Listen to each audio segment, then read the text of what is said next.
On 4th of March, that newspaper was occupied brutally, and then I was kicked out of the newspaper, fired. Just last week, 6 young Turkish journalists were arrested, subjected to humiliation by naked body search, and even the so-called Turkish opposition media didn't write anything about them.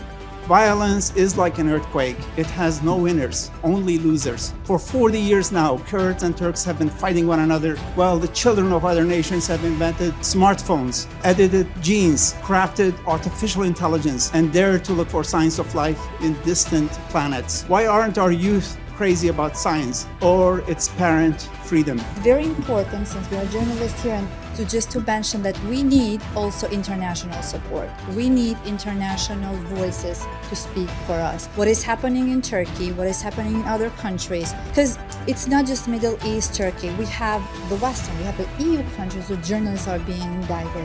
Erdogan regime is using immigration issue caused by the actions of the Turkish government against the EU countries, and it seems like that's part of the reason why there is a giving in. Good afternoon, ladies and gentlemen. Welcome to the World Press Freedom Day 2024 event entitled Media and Turmoil, Persecuted and Exiled Journalists from Turkey.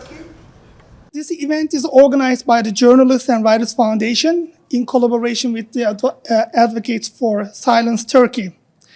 I also would like to thank International Journalists Association for their journalism and technical support.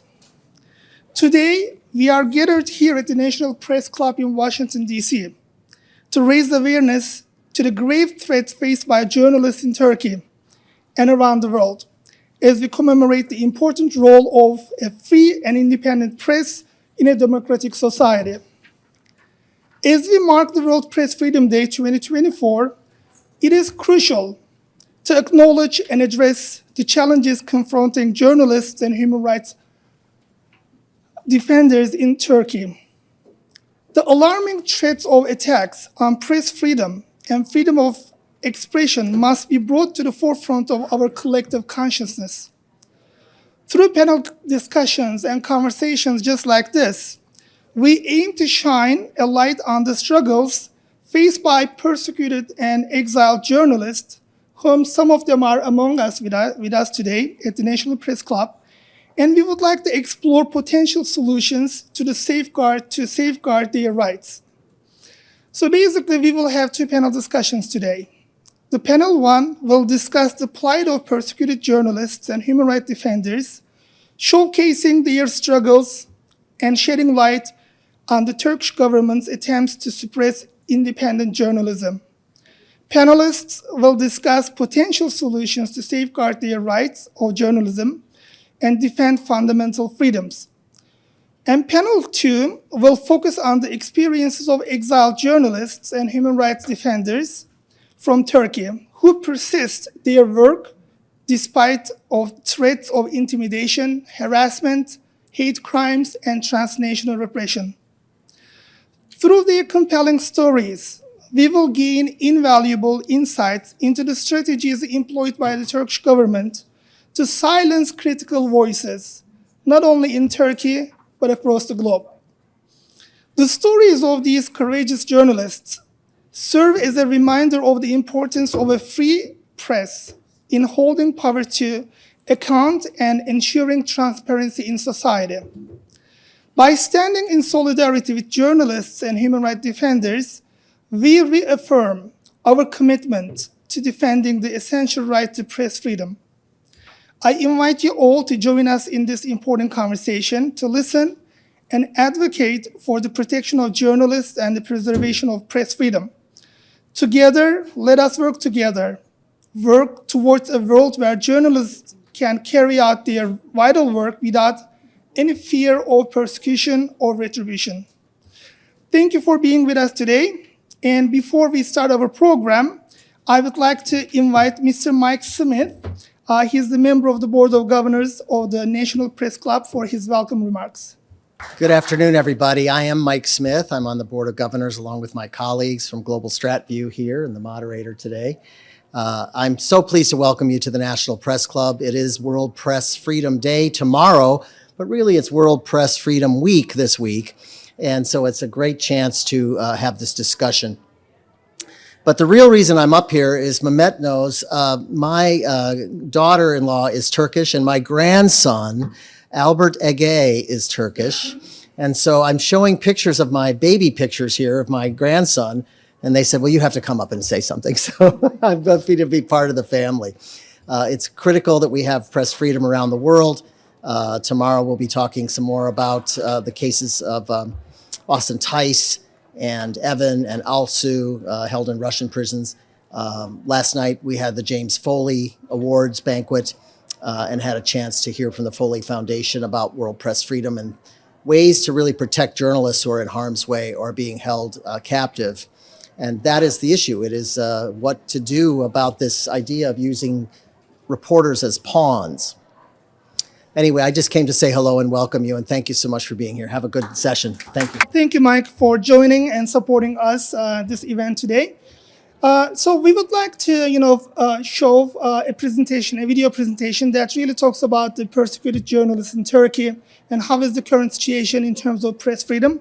Let's watch this very short presentation, then we will move on to our panel discussion. Türkiye demokrasisini bir kez daha karanlığa gömen bu Anayasanın sansür uygulaması 30. maddesinin kolluk gücüyle askıya alındığı bir gün. Free press is under attack in Turkey. Journalism is not free in Turkey. Journalists are not safe in Turkey. Turkey's press is marred by government interference, creating a dangerous environment for critical journalists.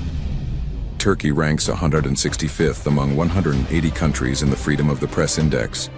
Over 200 media outlets have been closed since 2016 coup attempt, including print and visual media. Turkey ranks among the highest in terms of the number of journalists in prison, along with countries such as China and North Korea. Among hundreds of media and press professionals detained at some point, Mehmet Baransu has been behind bars since 2015. Nazlı İlçak was jailed for more than 3 years. Hidayet Karaka has been jailed since 2014. Ahmet Altan was jailed for more than 5 years in total. Eisner Paraldak was jailed for 6 years. According to MLSA report as of today, at least 25 journalists and media workers are still in prison in Turkey. Detentions of journalists abusing the anti-terrorism laws lead to self-censorship, hindering reporting on controversial issues. Women journalists, especially Kurds, frequently face harassment, detention, and imprisonment. Critical journalists face widespread discrimination and oppression, with press credential revocations, online censorship on corruption, and legal backlash for reporting on sensitive issues, highlighting a systemic problem of impunity. Erdogan intensifies journalist suppression to divert attention from economic woes, bolstering political support amid corruption allegations. Turkey's government uses sanctions and access restrictions to silence the media. In 2023 alone, the broadcasting regulator imposed 570 sanctions on TV stations. During deadly earthquakes, Twitter access was restricted, hindering communication during emergencies and resulting in more casualties that could have been prevented. A suppressed press fuels provocation and polarization, with pro-government media spreading hate and manipulating narratives, breeding fear and compliance. Detainments and torture instill suspicion and unrest in order to silence not only media, but also the society. State-affiliated journalists spin false tales of prosperity, masking our true struggles. Free press is the vanguard of truth. This is why the release of imprisoned journalists is imperative. The public deserves truth, not narratives propagated by online personalities. Free press is under attack in Turkey. Journalism is not free in Turkey. Journalists are not safe in Turkey. Stand with us to defend.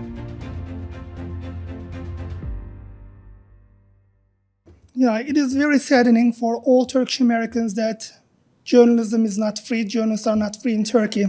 So we would like Turkey to become a democratic country that upholds press freedom and all fundamental freedoms. I would like to just bring your attention to the photo exhibition that we have.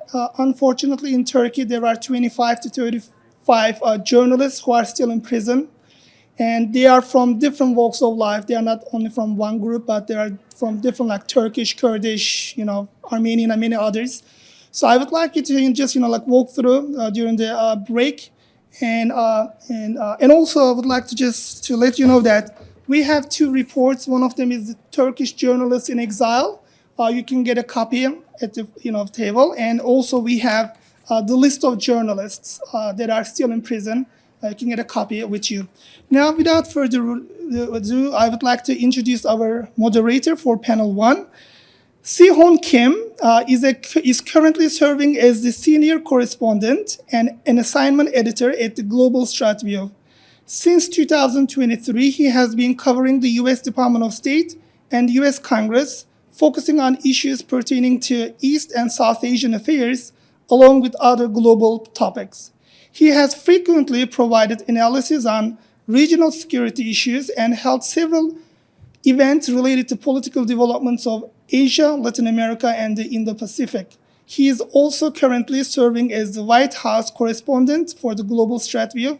Please join me in welcoming Hoon Kim.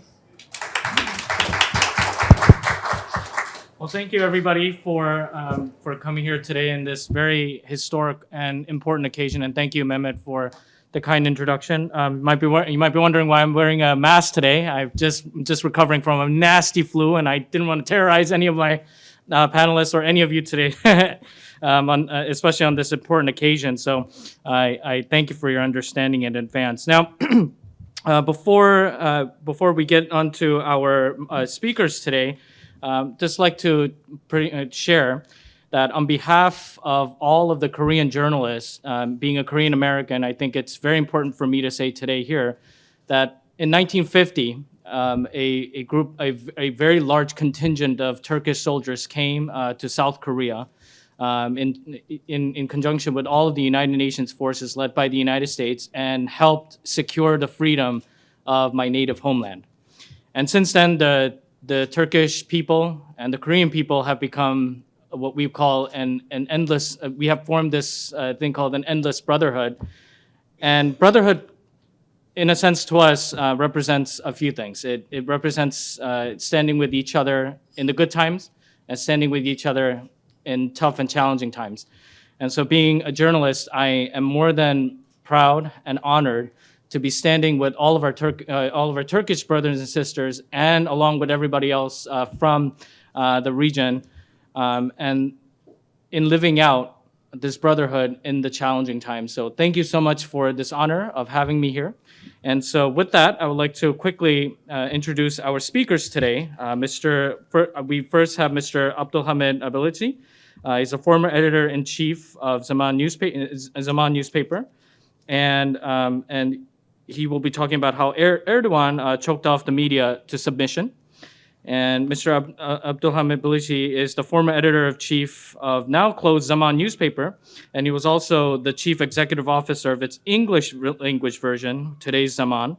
Mr. Bilici was the general director of a Cihan news agency and the editor of the Aksiyon weekly magazine. He has a master's degree from the Department of Economics at Istanbul University and has an MBA degree from the Faculty of Management at Faith University.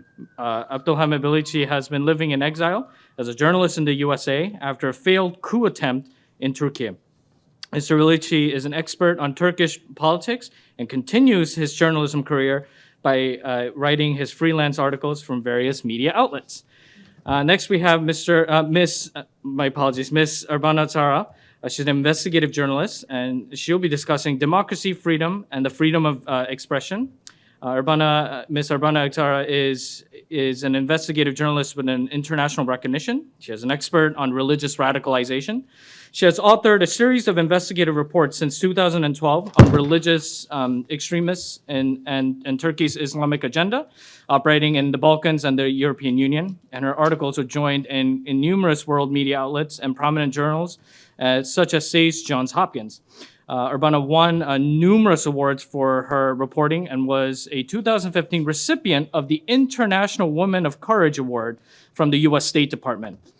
She has been featured on a variety of television news networks as an expert on religious freedom and human rights, and she has also developed campaigns and strategies on public relations and communications for various think tanks and nonprofit organizations in the USA. And we have two more colleagues in the back.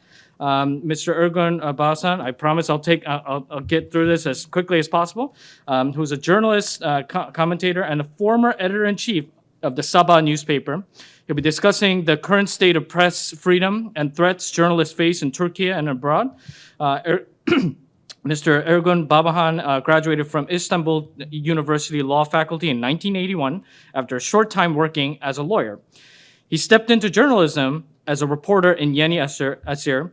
He worked as an editor, managing editor, and editor-in-chief in Söz, Hurriyet, Sabah, and Yeni Bünye newspapers, respectively. He joined the John Knight Professional Program at Stanford University with the German Marshall Fund Scholarship in 1988 and the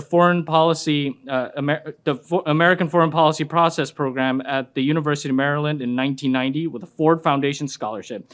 He currently lives in Montreal, Canada. And last but not least, we have Mr. Kani Sulam. He's the president of the American Kurdish Network, raising the voices of the voiceless in Turkey. Kani Sulam is a native of Kurdistan. He studied in international relations at the University of Toronto, holds a BA in history of the University of California, Santa Barbara, an MA in international service program at American University. At the University of Toronto, he represented Kurdistan at the Model United Nations, which passed a non-binding resolution recognizing the right of the Kurdish people to self-determination. At the University of California, Santa Barbara, he was a part of the group of peace activists who protested the first Gulf War by making a part in a sit-in at the Chancellor's office in January 1991. He was arrested. Mr. Sulam pled not guilty, defended himself, and was sentenced to 18 hours of community service to a plant saplings in Santa Barbara. Finally, in 1993, at the urging of Kurdish community leaders in America, he left his family business in Santa Barbara to establish the American Kurdish Information Network in the nation's capital. Akin is a nonprofit organization dedicated to fostering Kurdish-American understanding and friendship, and in his capacity as Akin's director, Mr. Sulam has worked closely with the members of the U.S. Congress and their staff to seek freedom of the Kurdish parliamentarians imprisoned in Turkey, with a particular focus in the case of Leyla Zana. And with that, I'd like to invite you to please give a hand to all of our panelists today.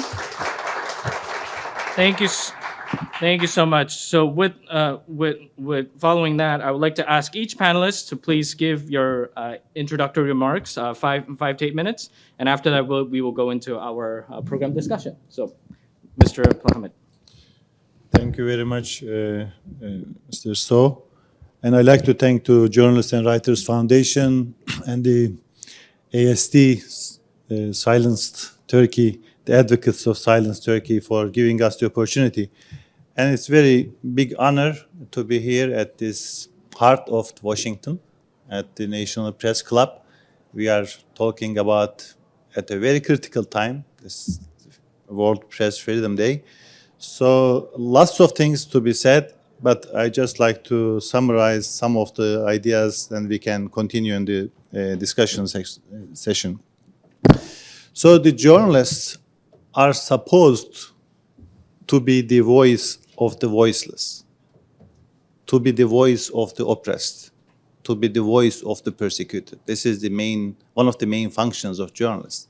So what we are talking now, those voices being silenced.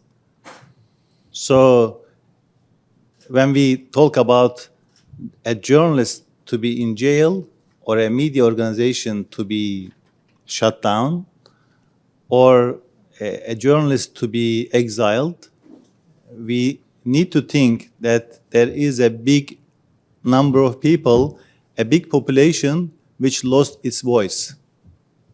So it is not the rights of the journalist personally at question. So it's a society is losing their most important advocates. So this is what we are witnessing in case of Turkey and in any country that the media is suppressed or persecuted. So this is my story will tell the Turkey's story of the media persecution. I am the editor-in-chief. I was the editor-in-chief of the largest Turkish newspaper until 2016, March 2016. On 4th of March, that newspaper was occupied brutally, and then I was kicked out of the newspaper, fired, and the newspaper was a critical newspaper, but it was converted into a mouthpiece in 24 hours because they hired a new mouthpiece editor. So this newspaper had a circulation at the time of that tragic event over 700,000 per day. So we had more than 80 columnists, more than 200 reporters working for us from Turkey's provinces and from around the world, from more than 80 countries. And with the families combined, it is around 5,000 people, more than 5,000. So this is just one of the newspapers that was silenced because there were 200 of them. News agencies, TV stations, radio stations, many media. So when you combine them, so then we can understand what does that mean, that in the World Press Freedom Index, Turkey is ranking 165 out of 180 countries. So now in Turkey, while we are speaking in this free country, in very prestigious platform of National Press Club, we have colleagues in Turkey. In the list that I have, the list varies from organization to organization, but now, as I am speaking here, we have at least 25 journalists in jail. So one of them was Mehmet Kamış, whom I worked together over 20 years. He was my editor while I was working in Aksiyon. He was deputy editor-in-chief of Zaman newspaper. So we had memories of nice journalism and lots of human stories that you can imagine. Now he is in jail in Silivri. And today there was a court case. The judge decided to continue his detention. And there is no allegation other than he being a journalist. So the stories are a lot, but I like to highlight some of them. Mehmet Kamış is one of the recent journalists that was arrested and in jail. And a small note, a group of journalists were arrested together with him, and there was court case, and the Erdogan's court asked for lifetime imprisonment. Like Ahmet Altan, Nazlı Ilıcak, Yakup Şimşek were in the subjects of the same case. And do you know what happened to those cases? They are released from jail, and the court case stopped. They got there is nothing. But despite that fact, now they are still keeping Mehmet Kamış in jail. And this is Alaaddin Kaya, who is a founder of our newspaper. And now, while we are speaking here, he stays in such a cell, such a prison cell, since 2017. And he is 74 years old and has lots of problems, health problems. And this is one of our columnists, Ali Ünal, who has nothing than to be a great columnist for our newspaper, and who translated Quran, Holy Book, into English and Turkish. So very well known, respected, and nothing to do with anything criminal. And this is a Kurdish journalist, Ziya Ataman, in jail and got sentenced for 14 years. And again, with the allegations, silly allegations, has nothing to do with anything criminal. This is Mehmet Baransu, You saw it in the video as well. So he's in jail and has over 36 years of prison times.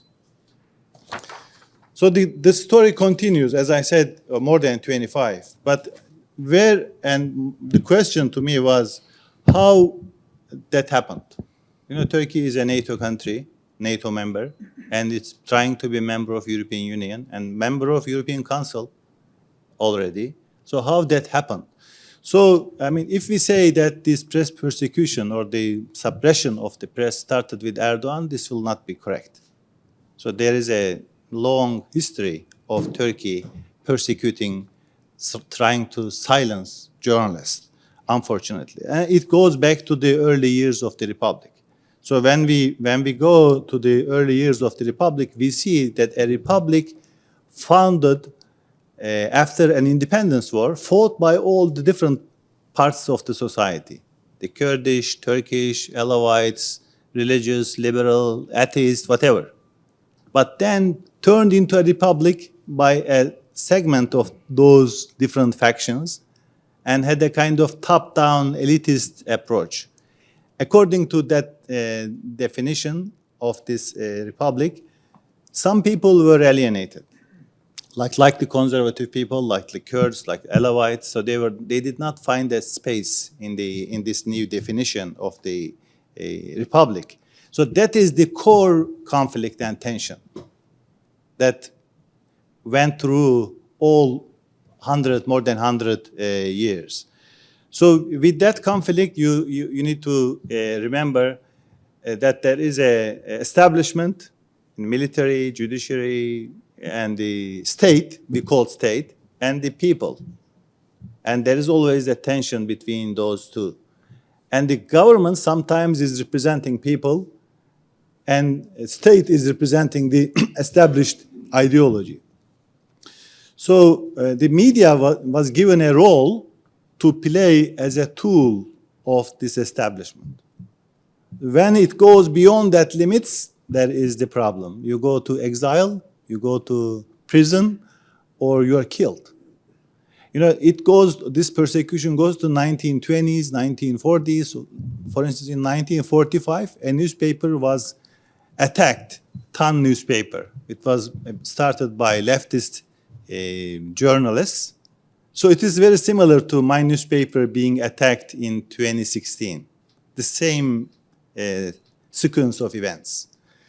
So Erdogan, you know, when we come to the story after Erdogan, it's a long story, of course. I try to summarize.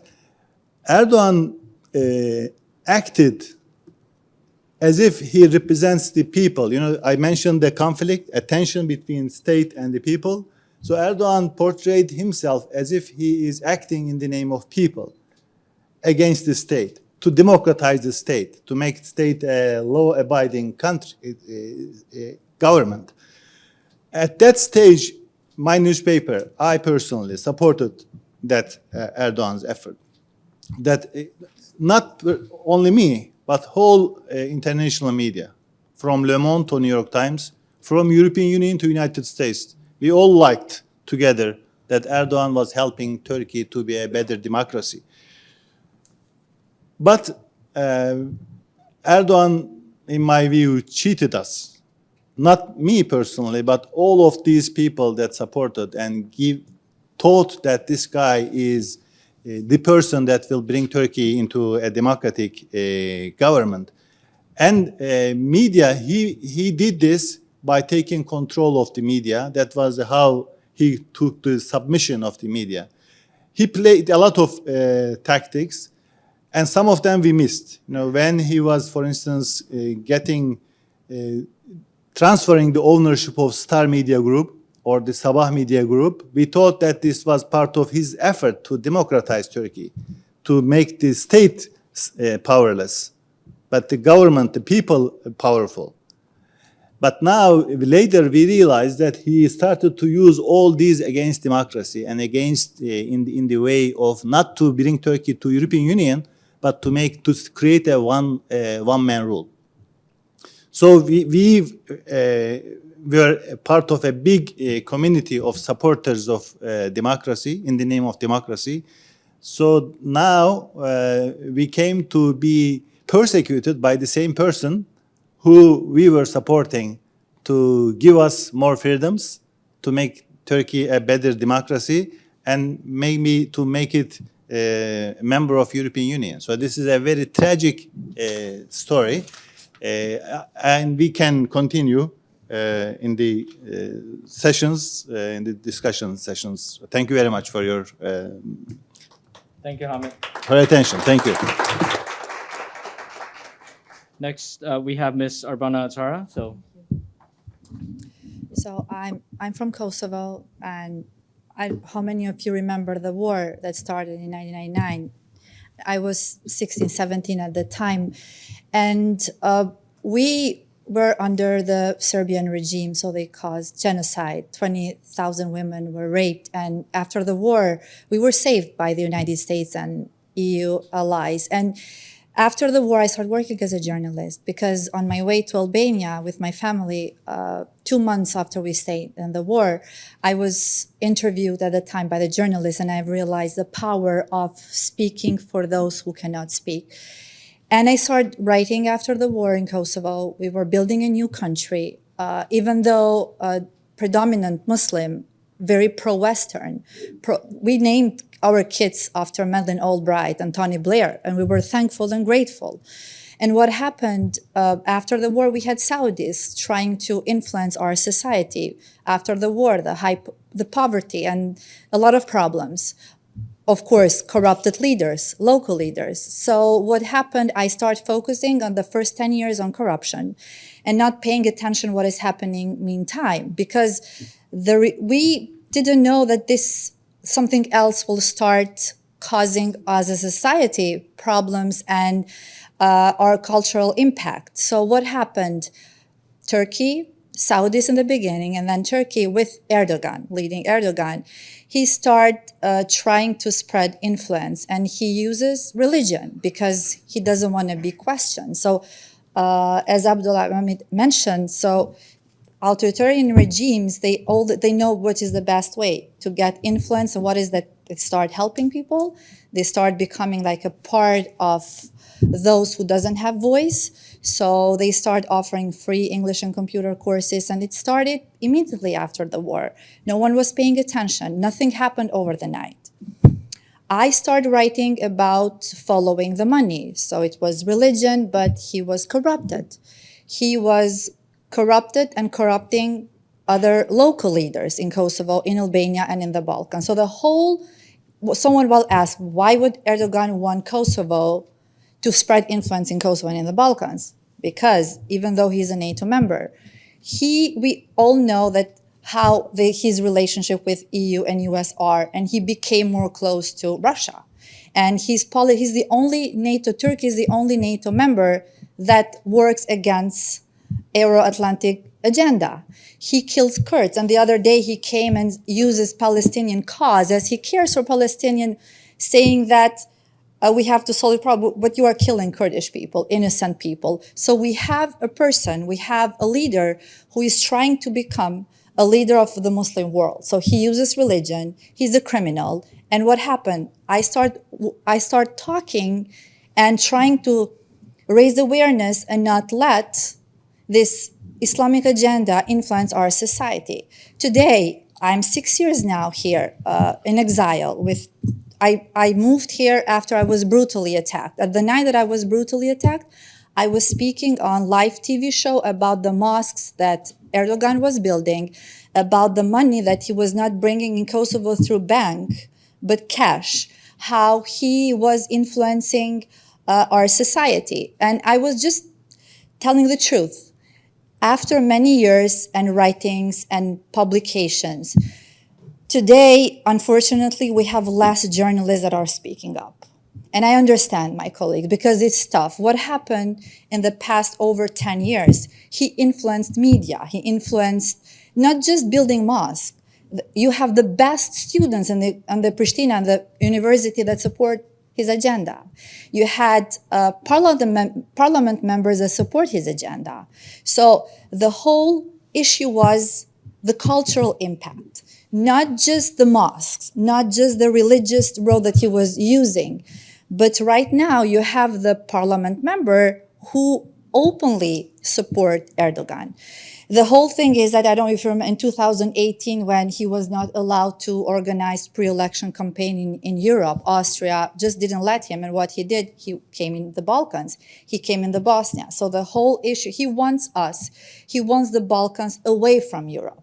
He wants to turn the whole generation against Western values. Today, I'm coming from Kosovo. I was saved by the United States. And you have all this youth who support Erdogan and support Putin at the same time. We have the same line of extremist groups who were a member of ISIS who support Erdogan. Now, some would say like, no, but he's not ISIS. But tell me something. How come the people that support ISIS, they support Erdogan? So, we had the journalists who were telling the truth that he was supporting this terrorist organization. So the whole thing is, we as a journalist, it's not easy. I know I'm talking here with these gentlemen that they come from Turkey, and I'm not from there. But as a female journalist in Kosovo, which has nothing to do, like I'm Albanian, I had a Turkish ambassador writing an open letter against me and asking for the government to arrest me. Like, I can imagine what happened, and we know, we have numbers what is happening in Turkey.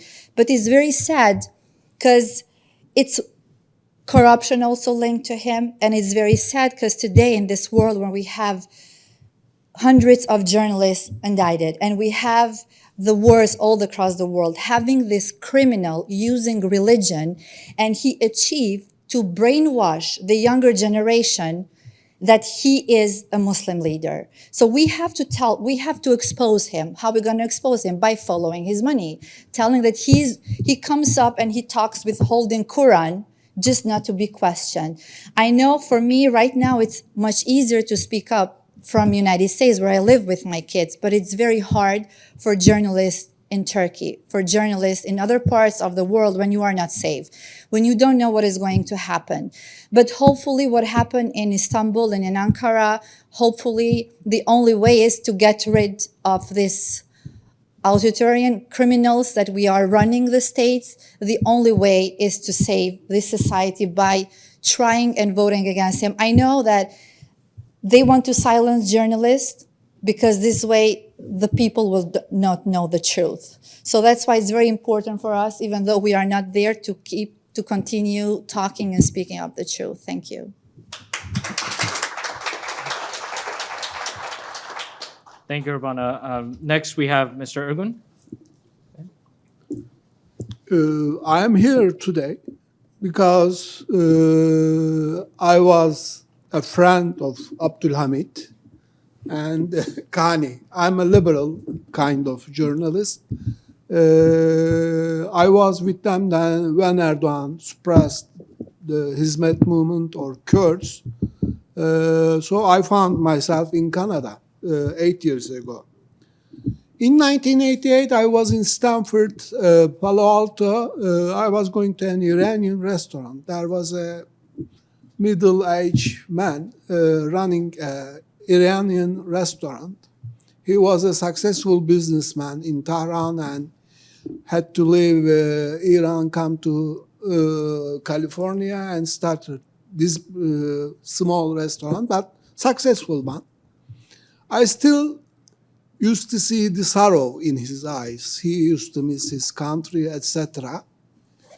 And the day I left Turkey with a ferry, I suddenly remembered him. I knew that I was never going to back to Turkey again. It was the last day. We all became exiled, but we were still lucky because we are not in prison. Our families are with us. But still, our wives or kids' passports also confiscated. We are luckier in Canada because we get PR card, Canadian version of it, easily than the United States. And we became citizen very quickly. It wasn't a problem in Canada. Canada is the same system but with nicer government, especially against immigrants. So we live now in Canada and free to travel, unlike most of my friends here. That's the biggest problem for journalists exiled in the United States. There's movement of travel, right of travel is restricted, unfortunately. Turkey's problem starts with its foundation. Its foundation of Turkey is Armenian genocide, cooperation with the gangs against a people raping, killing, murdering, exiling more than 1 million people. So it's the idea of the state. When state feels itself threatened by Jamaat or Kurds, they go back to the same methods, cooperate with gangs, and just destroy those people who deem to their enemy. Jamaat is a newcomer into this fault, and they have been living this since late 17th centuries, Kurds. And suppression and torture. Just last week, 6 young Turkish journalists were arrested, subjected to humiliation by naked body search, and even the so-called Turkish opposition media didn't write anything about them. That's the reality. If you exist in Turkey, you move with the government or the state, especially state. Turkish people, or especially journalists, does not care much about who is in power, but state policies. So whenever they start criticizing Erdogan policies, they say first FETÖ, then PKK terrorists, then they start criticizing Erdogan's courts or economic policies, anti-democratic acts, etc. What we have as an exiled journalist today is the world's reality today. The world is tired of with Mr. Erdogan and Turkey. Biden even didn't want him to come to Washington and visit him in the White House. They have Gaza problem, Ukrainian war, China threat, Russia, etc. And they don't mind what's going on in Turkey, the suppression, corruption, whatever it is, as long as Erdogan keeps this 4 or 5 million Syrians and a few 100,000 Afghans in its borders and don't let them go to Europe and destabilize European mainland, they are happy. Also being a part of NATO, some kind of cooperation in the Black Sea is good enough to turn their heads away. United States case is different than Europe because especially towards Kurds. If you are a Kurdish journalist, and I know it very closely from my friends in Brussels, it's nearly impossible to get a visa, come to United States and work as a Kurdish journalist. United States doesn't allow them. And if you are a Kurdish person persecuted by Erdogan regime, if you come to United States, you will be probably arrested immediately and extradited to Turkey. It's more difficult for Kurdish people. And that's why Erdogan follows Gazze-like policies in northern Syria, what we call Rojava, bombing electric centrals, hospitals, and attacking Kurdish people every day in Syria and northern Iraqi Kurdistan. Nobody cares about it. Nobody writes in the Western media. Those people in Syria especially lead the war against ISIS and lost more than 10,000 people shoulder with American soldiers. And neither American administration nor American media pays attention to them. That's the biggest threat because Kurdish policy is going to determine the future of Turkish Republic. If it's going to be a democratic, law-respecting country, they need to find this problem in a democratic and lawful way. If we cannot solve it, we will have another Erdogan-like regime. A few years will be kind of lawful, but when they have the power in their control completely, they will get corrupt and unlawful. That's the story of Turkey. After İnönü, we had Menderes, 4 years was perfect, then military coup. Then Demirel came, 4 years were also great. Then 1971, another military coup. Then coalition's government, 1980, we had the same military coup.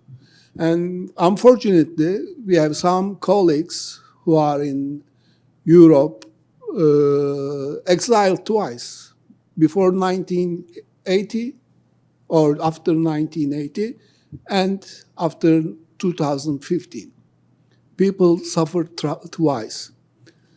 How can we solve it? It's difficult, but if we can manage with Kurds, Hizmet, or some liberal-minded journalists, create a platform, bringing first the leaders of opinion together and talking to each other more often, writing about the issues and trying to find solutions.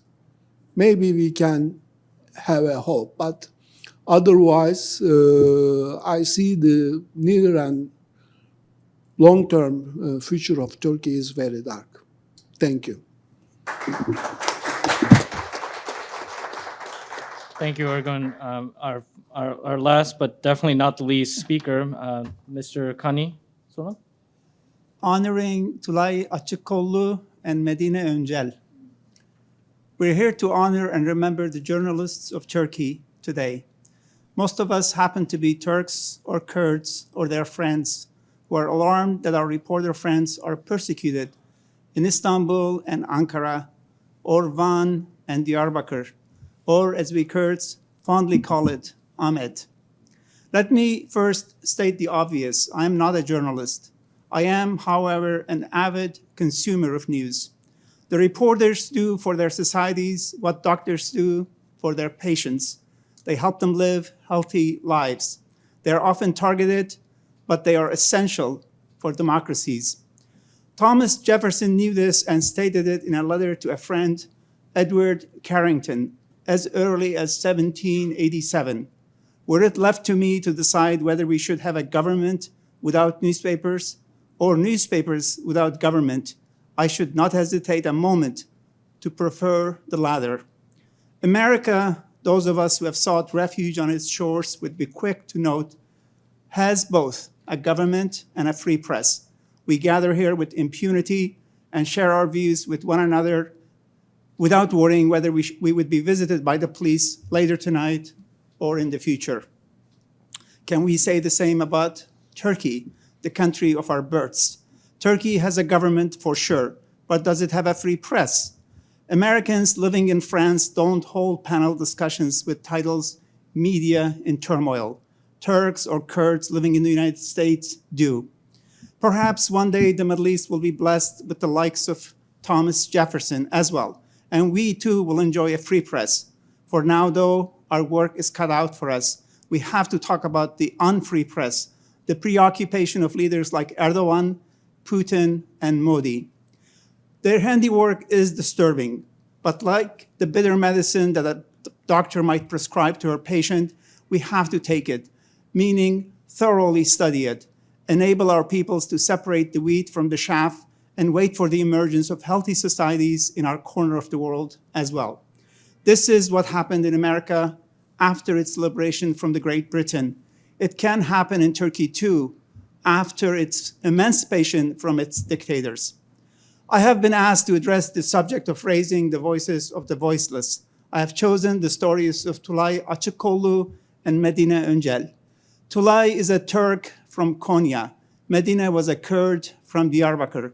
Tulay lives in exile now. Medine jumped to her death from the 7th floor of her apartment on July 14, 1999. Why is Tulay in exile? Why did Medine commit suicide? Tulay Açıkkollu would have been happier if she had never become a news item in 2016. She was living in Istanbul, minding her own business and raising her 2 children with the support of her husband, Gökhan Açıkkollu. Tulay and Gökhan were teachers. Fatih and Zeynep, their children, were students.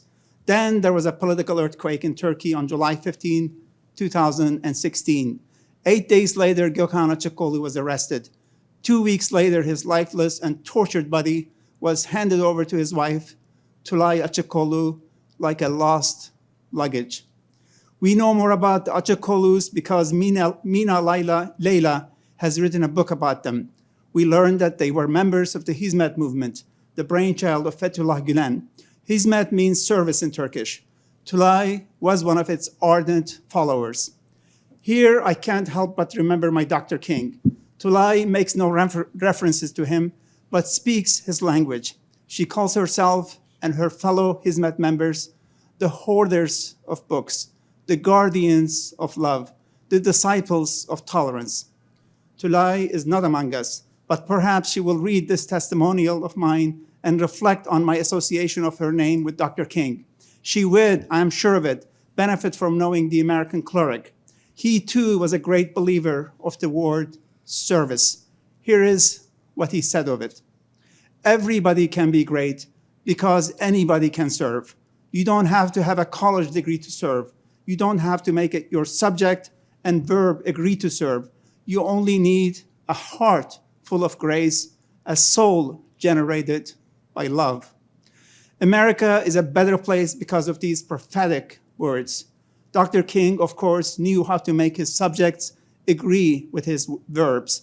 Blessed with a baritone voice, radiating unconditional love, he dared to oppose America's war in Vietnam and didn't shy away from declaring his country the greatest purveyor of violence in the world. While America had its Vietnam, Turkey has its Kurdistan. Tulay and I share a common language, Turkish. A few years ago, I had seen a video in which she described the wrongs she had endured as a member of Hizmet movement. Her pain was palpable. I made room for her in my heart and kept an eye on her and her children in the news. Last week, I had a chance to spend 2 days reading Mina Leyla's account of the Açıkkollus. I know quite a bit about the Turks. I also know persecuted people notice other persecuted people.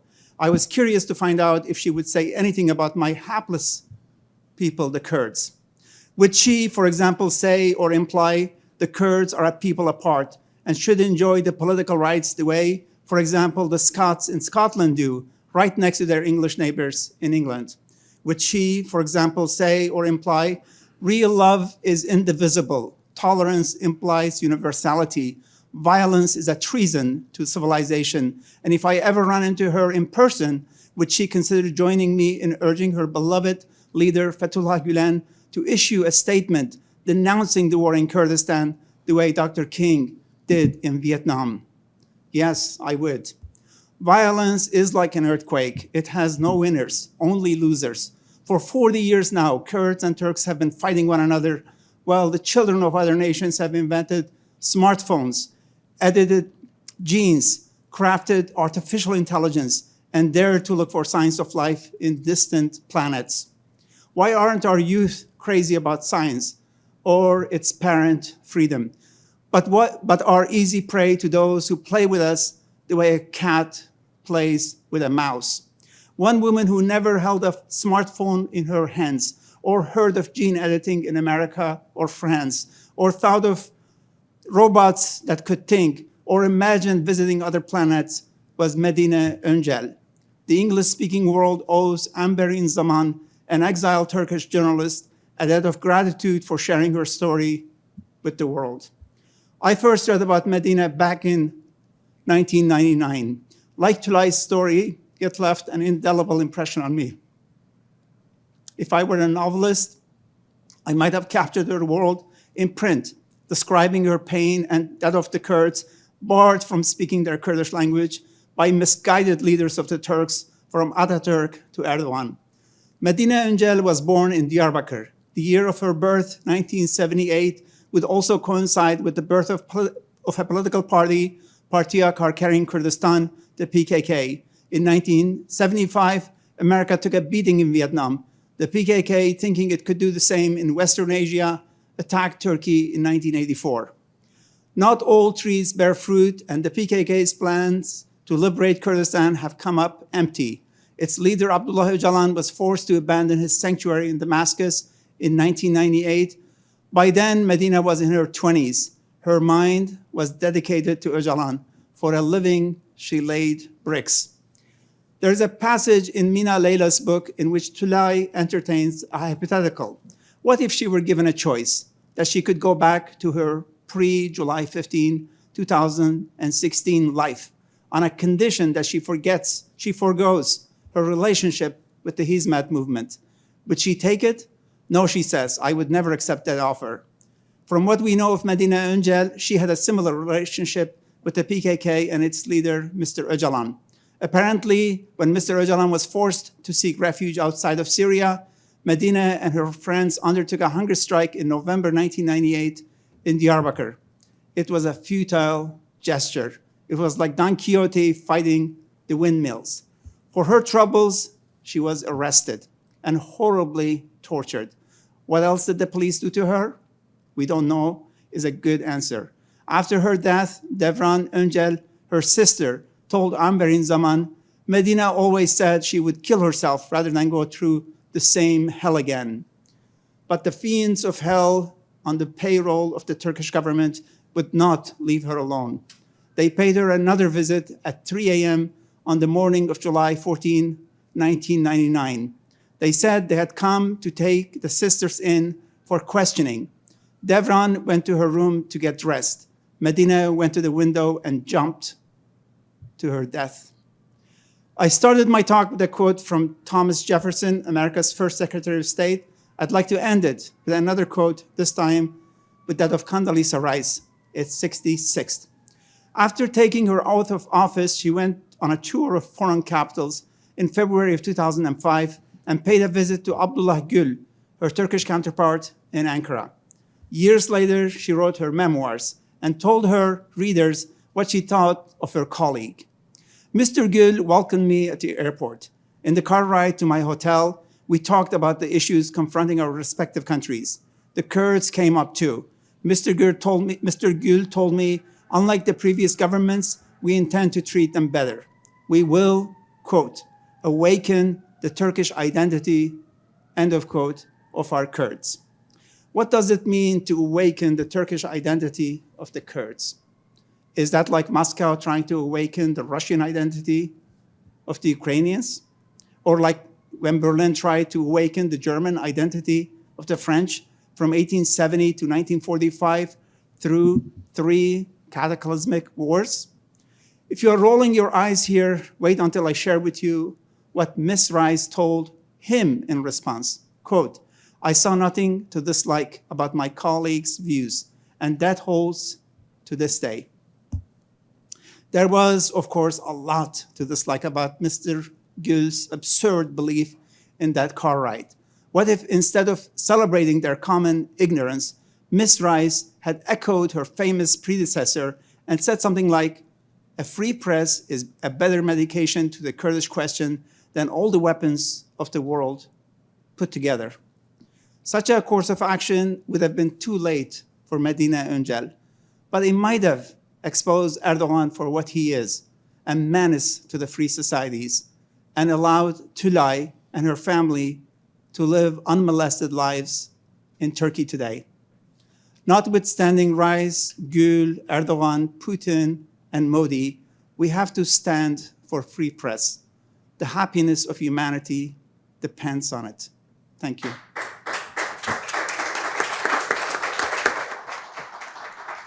Well, thank you so much to all of our panelists. Now, before we get into our discussion, I would like to set down some very quick rules regarding the Q&A. And if you do have a question, we require in this event and along with all of our events at the National Press Club to please write down your questions on the note cards that are in your seats, or it will be distributed, I'm sure, to all of our attendees. And once you have the question, it will be collected. And as we do the discussions, we will present your questions forward. So if you can please work on that right now as we go into our discussions, will be much appreciated. Thank you so much.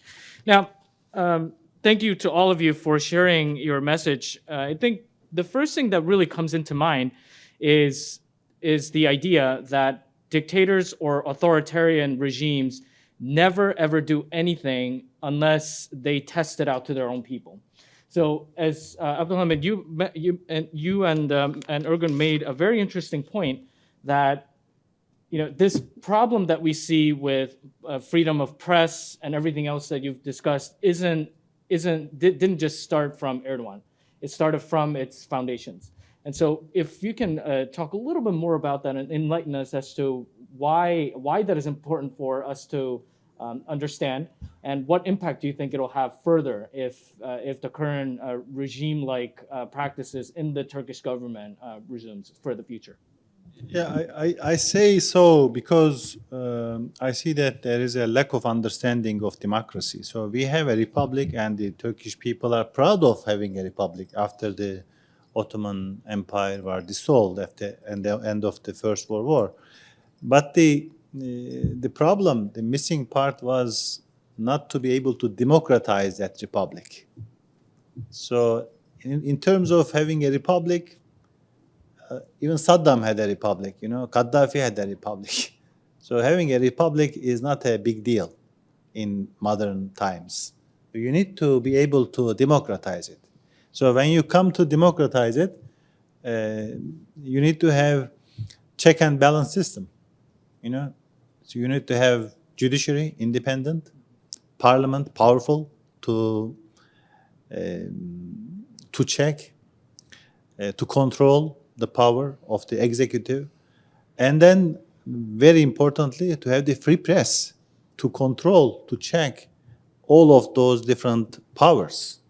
So unfortunately I think this is not a problem related to only Turkey, but to all developing countries, particularly to Middle East, that we don't have a good understanding of the chemistry of the power. So without understanding it, it is not possible to cure it. So what is the chemistry of power?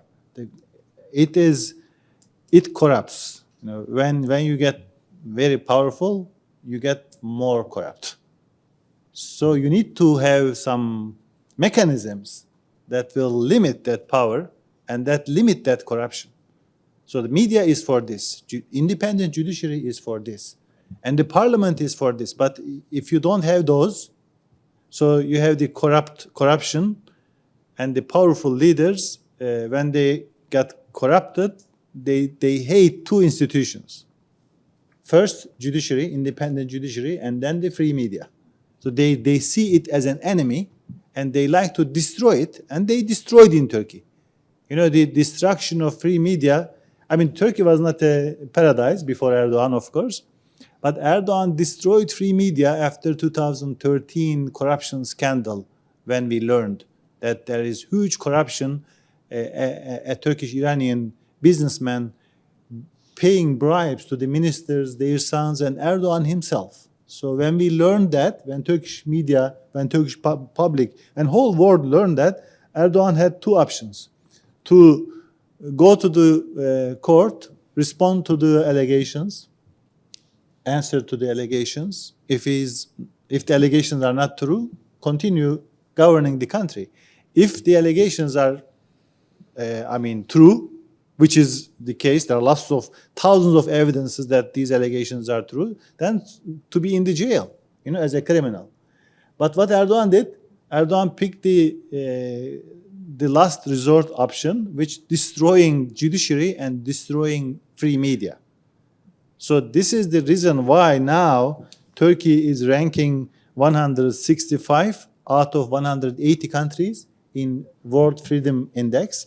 And also, very similar to that, in the Rule of Law Index, there is also another index in the world, it is 116 out of 140 countries. So which means you don't have free press, you don't have independent judiciary, and there is also one element on top of that.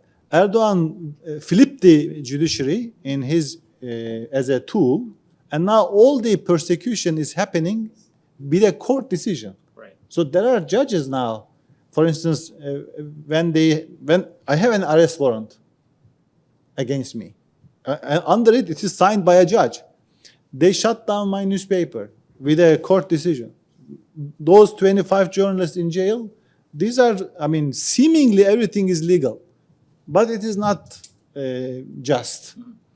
So this is the system that Erdogan created, and unfortunately, it may be a model for other countries, which is dangerous. Right. So with that point, Arbana, you touched on this point earlier, how the practice of limiting free media and direct threats against journalists that's happening in Turkey, it seems to be importing into other countries like Kosovo. So if you can maybe touch upon that a little bit. You mentioned a very important point when now other leaders that are trying to become same as Erdogan. They are friends and they see that this works. It's all about control. And the thing is that why do we have the silence of the Western leaders? This is the issue. So we had, I'm taking as an example, the Albanian prime minister who he came with a video message asked from Turkish people to vote for Erdogan. And he's becoming like him. Why I'm saying this is the other day, one of the journalists asked him a question during the conference that he didn't like, and he pushed her. Like, they are going that way. So what I'm trying to say is that they are the same mechanisms that they do, like take control over the judiciary, media, and then if they cannot immediately arrest journalists, what they do, they try to lose our credibility. But what happened in Kosovo, for example, a lot of media are sponsored by Turkish money, a lot of imams who have influence. Now, I was in the court with this imam for over 8 years, and I didn't know what is going to happen because every day we have more judge and prosecutors who on Friday, they close the office, they go to pray, and they are Erdogan supporters. So what I'm going to expect, that it's very important, since we are journalists here, and to mention that we need also international support. We need international voices to speak for us. What is happening in Turkey, what is happening in other countries, because it's not just Middle East, Turkey. We have the Western, we have the EU countries where journalists are being indicted.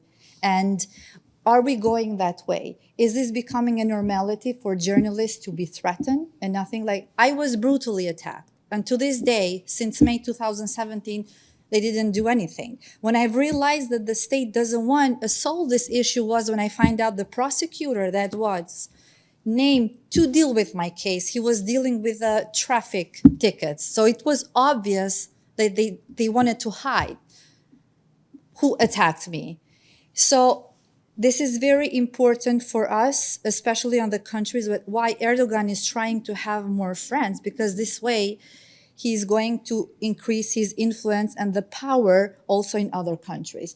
And of course, the Kosovo was the perfect environment. The Balkans, there's still problems, poverty. So it's very easy when Kosovo was until January 2024 isolated. People couldn't travel, and it's so easy to brainwash youth, and they think that Erdogan is the best. Media are not speaking up against him. So now they are 25 years after the war. How are you gonna fight generations that support this ideology? So this is the problem. After fearing or silencing journalists, now you have people that support his voice in the main institution. So yeah, this is what in the beginning when I started writing, of course, they're going to say to me, you're Islamophobe, because this way no one will hear what I was saying. But who helped me during my journey as a journalist? Liberal imams who knew that they were the first to be attacked from the extremist groups. So yeah, they still run fake news against me just because whatever I write, they're going to say, just don't listen to her because she's against Islam. That's why I mentioned that he uses religion to increase his influence. So just we have to find the way how to expose his very dangerous agenda. Thank you, Arbana. Now, to Ergun and Kani, both. So one idea that comes into mind when we were hearing your speeches is there seems to be a weaponization of apathy by these totalitarian government. I mean, Ergun, you rightfully pointed out that nobody cares about the Kurds, the Iraqi Kurdistan, for example. And then Kani, you've also mentioned that, look, all these horrific things are happening to my colleague, but there's not one mention of it in the media as it should be. So if you can just touch upon the weaponization of apathy, and as Arbana also pointed out, the lack of action as a result of that. What type of, another question that comes into mind is, what is the future implications of this if this were to continue for the next 5 to 10 years? When you decide to commit a genocide or a terrible policy against a group of people or as a people like Kurds, you first dehumanize them, terrorists. Like until Erdogan, we didn't have these crazy stories about Jews killing kids and drinking their blood. Now we read that kind of stories or watching programs on government media about how Jewish people killed children and eat their blood in New York or some synagogues in DC, I don't remember. So they did it towards Jamaat, and they've been doing this Kurds since the beginning. But it all started with Armenians. We didn't face it up. And it's a normal way of act for the state. I was in the university in 1978, my first year, and we were the leftist group, and there were the fascist group, and they had the main entrance, and we used to go to side gates. And on March 16, 1978, police forced us to go through the main gate. And there were some police, military members of the counter-guerrilla department and some fascists, and they bombed us. 7 students were killed, more than hundreds were injured. And we knew who they were. And 2 of them became parliamentarian from fascist party in Turkey. That's the way how the states work in Turkey. Erdogan is an object of hate, but he's not alone. There is a very powerful founding state mentality in works here. And according to Xharra, it's Talat Pasha in 1915 created this opinion and started this policy against all kinds of threats for the state. Yeah. In 1987, an Albanian soldier in Kosovo apparently mentally was disturbed, killed 3 Serbian soldiers. And Slobodan Milosevic was not a leader at the highest levels, but he uttered a phrase, something to the effect, "This is a blessing from God." And we know the rest of the story. When on July 15, 2016, the same thing happened when a political earthquake happened in Turkey, when Erdogan said, "This is a blessing in disguise," I immediately connected the two. Milosevic ended up going to Hague, and international community forced him to pay a price for his crimes. So far, there isn't a will to do the same to Erdogan. But Middle East is very slippery. I mean, I wouldn't be surprised if in 3 years we could have a completely different scenario. One thing else I'll add, America was born with an original sin, slavery, and it took the Civil War to end that with the help of people like Abraham Lincoln. Turkey was born with an original sin, and as Ergun points out, the Armenian genocide. If Turkey comes to terms with its past, its people, its neighbors have the potential to overcome these problems. We could have a brighter future. We don't need to be in each other's hairs. We don't need to, trip each other. We could also, as I say, try to invent smartphones.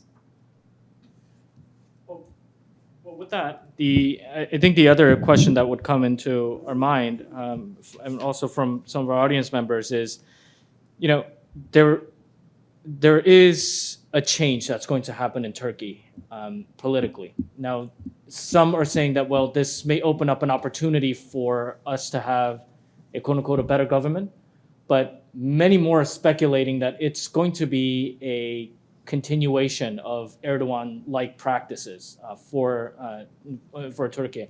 I wanted each of you to maybe comment on that, and just under maybe 2 minutes.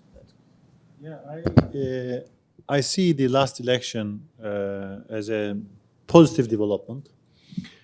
I mean, it gave me, and not just to me, but the whole world, that Turkey is not becoming another dictatorship like Iraq or Libya or Russia. A couple of months ago, we had an election in Russia, and Putin got 85% of the support.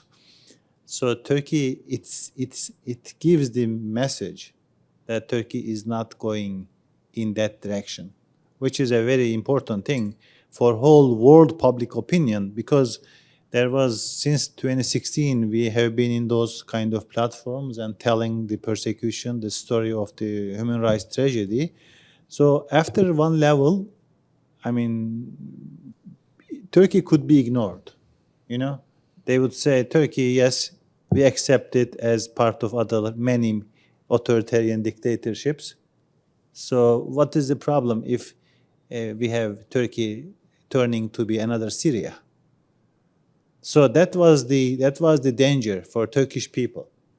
And with this election result, the source of it may be not the desire to have a full-fledged democracy or full-fledged press freedom, etc. Maybe it is mostly economically motivated, because especially the pensioners gave their message to Erdogan that they are not able to survive. Right. So that may be the main motivation, maybe that, but at least it created a room that the opposition can be motivated, can be encouraged to do some better things. But we have the deeper problem is the mentality that all of us underlined here.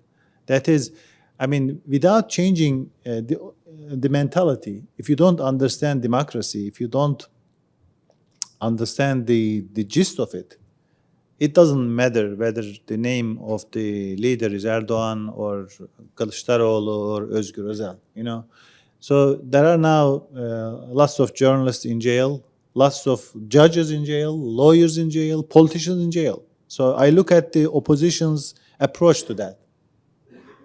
Do they care? Right. So if they don't care, if they come to the power, if they replace Erdogan, what will change? Yeah, Erdogan's destruction is beyond imagination. He destroyed everything. Right. We can go to, Turkey was not rule of law country, but at least there were some laws were respected. So maybe we can go back to that earlier stage, that there are some state institutions, relative freedom, some kind of democracy, but without that change in different sections of society, including opposition, we couldn't be South Korea. this is, I think it is possible. Right. Your country is a good example, economically developed and a democracy, and Turkey could be one, but we need to have a bigger, deeper changes in our minds, all sections of society. So Arbana, as Abdulhamit mentioned, there is a bit of an aspiration for Turkey, at least for the people of Turkey or those outside of Turkey, for Turkey to become a functioning democracy. Now, from your perspective, and I would even call it, may I even dare say, the Balkan perspective, what impact would that have in that part of the world and particularly in the West in general? Yeah, so the perspective that we see from outside Turkey, and especially me coming from the country that we've built a new institution in the past 25 years. So the process of having a massive wake-up of people, first of all, and then the lessons that the opposition parties will learn. So we have the government political party coalition now that for 20 years they were on the street bragging against the corruption. And they keep the power, and they have their own people corrupted. There is nepotism. The thing in Turkey right now, what is very interesting, so I've been expanding my network, especially after I come here. Turks in Europe support Erdogan, while we have diaspora in the United States who are against Erdogan. And you have a huge influence of diaspora in the election. When you have silenced Turkey, you don't have media right now to write that, listen, Erdogan, as I mentioned at the beginning, is using the war in Gaza, but there are no media there, as Zaman was, to just write that, yes, Erdogan is talking about the Palestinian, but he does business with Israel, and they have increased before, exactly, today. But until today, even when the war started on October 7th of last year, so how they are going to find out people that vote for him, see that he cares about Palestinians, he cares about the war. There is no media, there is no one to show who Erdogan is. And that's why it's very problematic to have a massive wake up, because who are his voters? Who are his supporters? How is he investing on his personal image? Like, we know not just Erdogan, also other leaders who's been going through what he's going, and he have seen that his popularity is decreasing, and he needs something. He needs something to come up. So here is the thing, how we are going, and as I said, also for Kosovo was the diaspora sometimes have impact. And for the huge diaspora, the Turkish diaspora in Europe, I was honestly surprised to hear and to see writings of them in support of Erdogan and living in Western countries and seeing what is happening in Turkey and saying that he is a great leader. So I am not that optimistic that soon he is going to be kicked out. As I said, also, he is a NATO member who is committing crime, what he is doing in northern Syria with Kurds, and you have the silence EU, and also the Biden administration was, even though he didn't invite last year, when was the event on human rights when the Turkey wasn't not invited, but again, we don't see anything regarding what is happening, not just with media, but also in other crimes that he's committing. Thanks. Well, with that, Ergun and actually, let me just come to Ergun, especially on this issue. Now, everyone, it seemed, and again, I've touched upon the issue of apathy. You've discussed just really in detail of the impact of the Armenian genocide up until the experience of the Kurdish people till today. Now, what is your warning to the world? And as I said before, authoritarian governments do not practice anything, import anything, unless they do it to their own people, do it to their own population. And so it seems like there is a possibility that some practice like this will spread throughout, outside of Turkey. And do you see that happening? And I think given the current situation in Turkey right now, it doesn't seem too far off. If you can maybe comment on that as well. I mean, in terms of Europe, Erdogan has a very big leverage. Turkish community in Europe, indoctrinized by imams in Europe.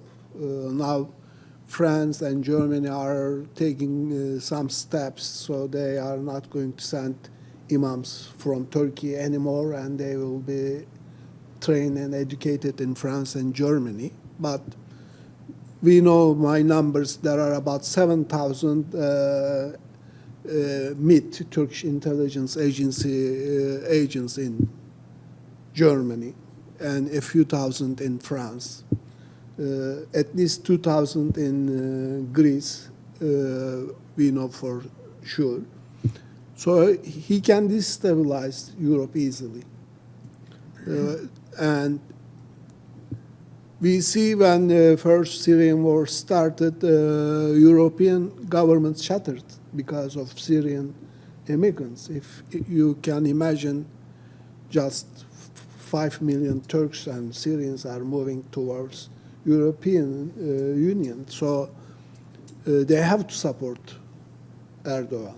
They are doing business with him. 50% of Turkish trade with Europe that are heavily invested in Turkey, especially Germany, France, and Netherlands.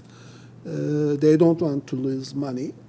But the problem, when the state loses this logic, they can harm itself. Now Turkey military is overextended. They have military bases in Qatar, Sudan, Somalia, occupation in Syria, in Iraq, Libya.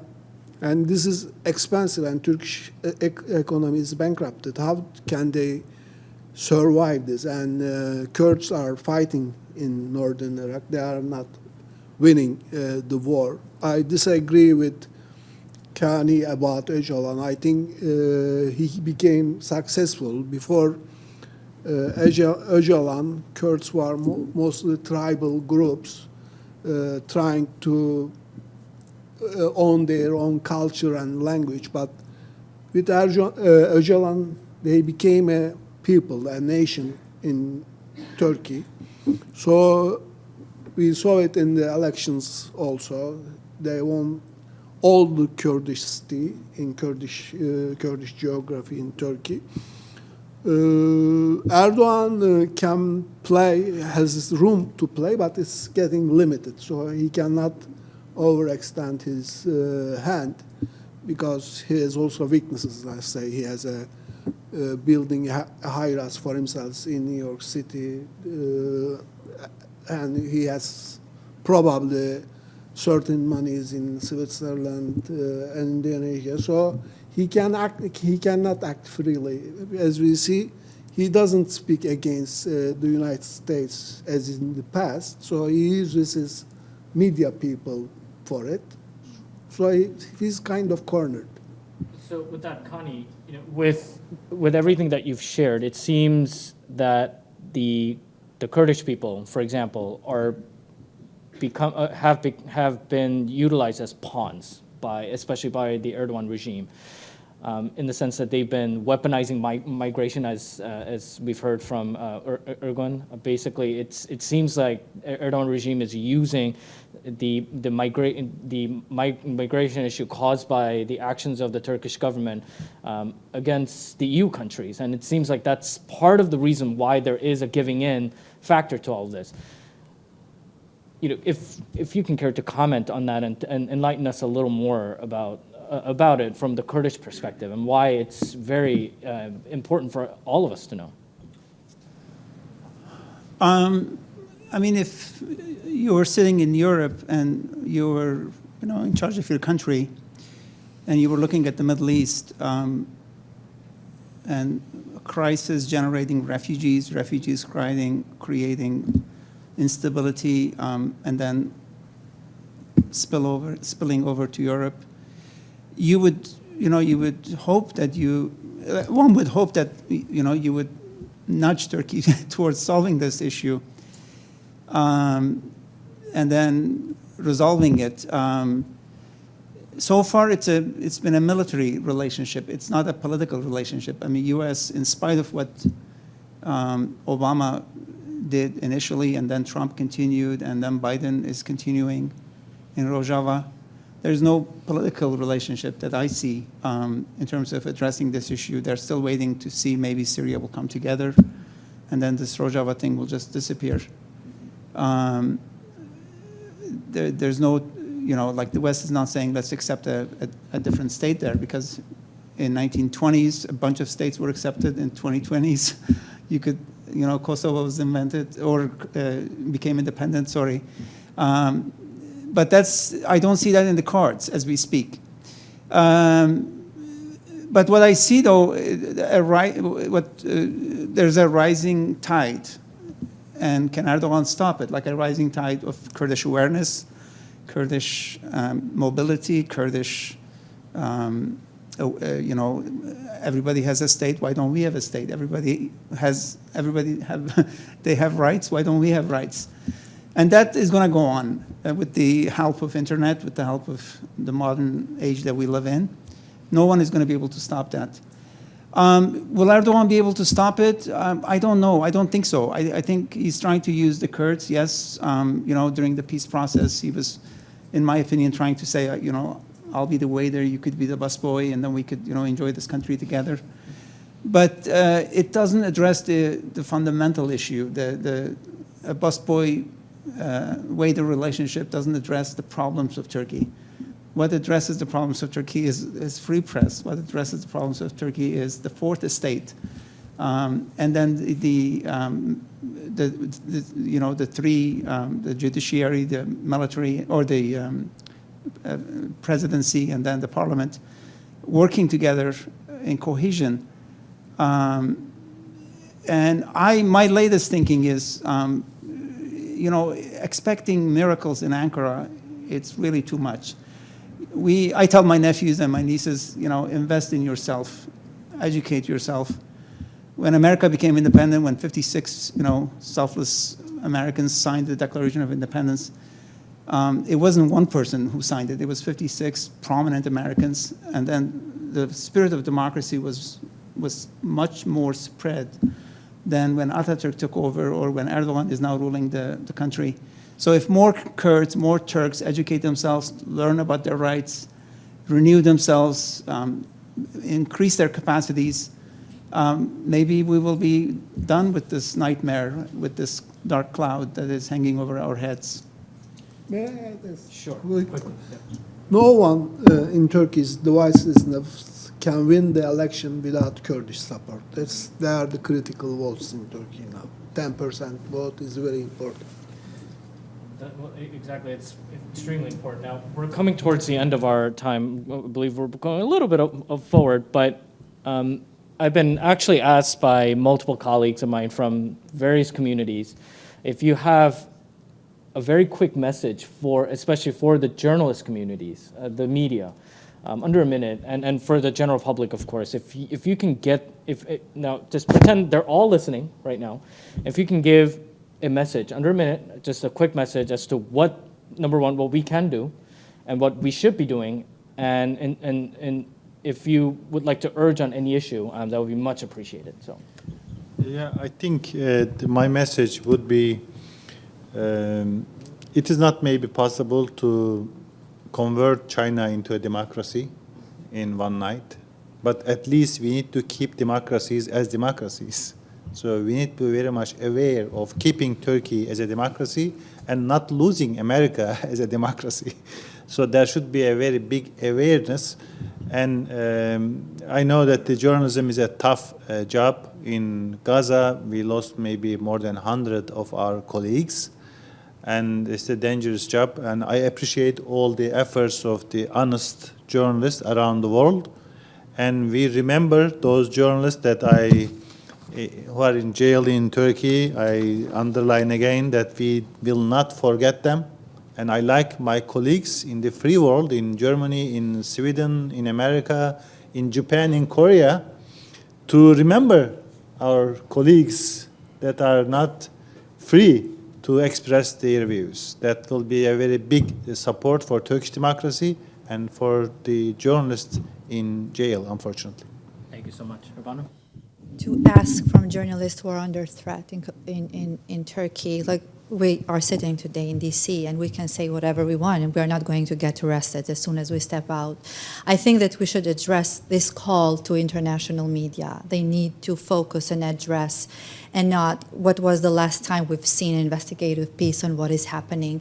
So I think that we need to work out with our network in the international community and try to wear awareness among our community, because there are journalists all over the Western world that they have to start looking in more details, because as we said today, everything will reflect in other countries. And as we said, they are also in Western countries. So, and one of my focus was that even though I've mentioned the Turkish diaspora in Europe that supports him, it's not the Turkish. We have also other diaspora that are supporting Erdogan. So what I'm trying to say is if we do not investigate and bring into the world what is happening, that this all will reflect in other countries. And as I said, also with the leaders where I come from in the Balkans, because this is the whole point. They want us away from Western values, and that's why we've been the first to be attacked. Thanks.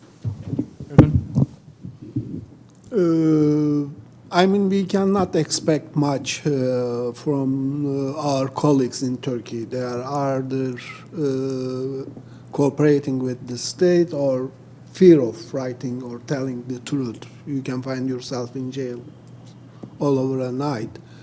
But in diaspora, we are so divided, still divided. We have some individual examples of sample, let's say Metin Cihan. We didn't know much about this Israel-Turkish business. He tweeted about it, and we learned that Israel's military jets oil was going from Turkey, and it was being carried by Erdogan and his close family members on ship.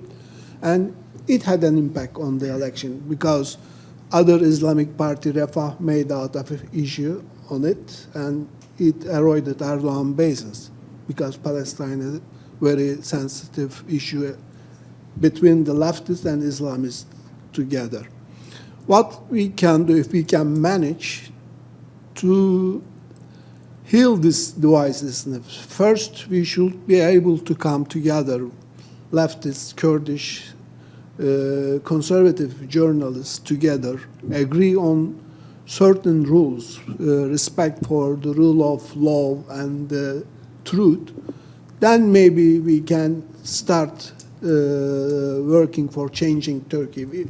First, we should change. Without we have this mindset, seeing the other as the enemy, it's not easy to heal Turkey's main problems. Thank you. I'll echo Ergun. It's when America became independent, when they were liberals, they were conservatives. After independence, then they kind of separated into parties, if you will. That spirit of uniting against Great Britain, in our case, liberal Turks, conservative Turks, Kurds, liberal Kurds, they have to be able to work together if they want to really make it to a better place. And coming to America, I mean, when Biden came to White House, the first interview he gave was, he talked about the struggle between democracies and authoritarians, and that he would do everything he can to support the democracies. I mean, I have been waiting. There isn't much he has done, and I know he hasn't done what Rice did in Ankara in 2005, but America has a big bully pulpit, as they say, could raise the issue of Demirtas, could raise the issue of Kavala, could raise the issue of other prominent dissident Kurds and Turks who are hurting, who are suffering, who are targeted, and spotlighting them, highlighting their They may have issues, they may have shortcomings, but but who doesn't? I mean, we're humans, we're not angels. But giving them a platform, allowing them allowing their messages to be heard, would be wonderful, and it hasn't been used, I would say. Well, with that, before we end it, I think I think I would say that I speak on behalf of many of my colleagues back there. It's very clear that we haven't done enough, and we also apologize in advance because we could have done something, whether it was lack of awareness or just apathy or whatever it may be. It's safe to say that all of us in the world media have our work cut out for us. And for all of our members who have participated today, let me also take a bold step and say today we're no longer individuals. We're all persecuted journalists from Turkey and beyond. And I say this because if we do not identify ourselves as those who are persecuted, I think it's virtually impossible for us to really take any action that's realistic. And so with that, I would like to thank all four of you and many others who have bravely come up to share this message with us. And with that, if you would give a great round of applause to all of our panelists. And on a last note, we would say we stand with all of the journalists who are currently suffering in prison in Turkey. And also we stand with our colleagues Evan Gershwitz and Austin Tice, who are held in Russian and Syrian prisons.